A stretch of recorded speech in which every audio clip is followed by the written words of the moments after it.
De ce sunteți acuzați de proxenetism?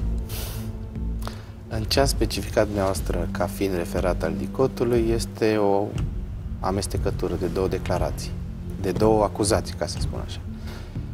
Prima parte o privește pe Iulia, de care mă acuză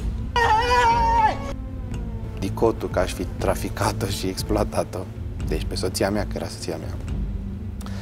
Iar a doua parte, în care se specifică taxa de protecție de 5.000 de euro, este vorba de o sumă pe care eu am promutat-o unui văr de-a meu să-și deschidă un restaurant. Și după 7-8 luni am cerut bani înapoi, dacă poate să-mi dea. Why are you running? Why are you running? Mai multe nu pot să zic. Deci, astea sunt.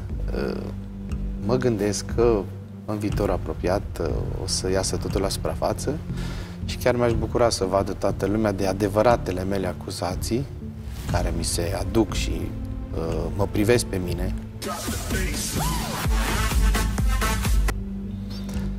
Iar ce pot să spun? Că cei care au făcut sau anumiți membri sau care au avut într-adevăr vreo implicare în traficul de carne vie, agresiuni, violențe și așa mai departe, să plătească fiecare pentru ce a făcut.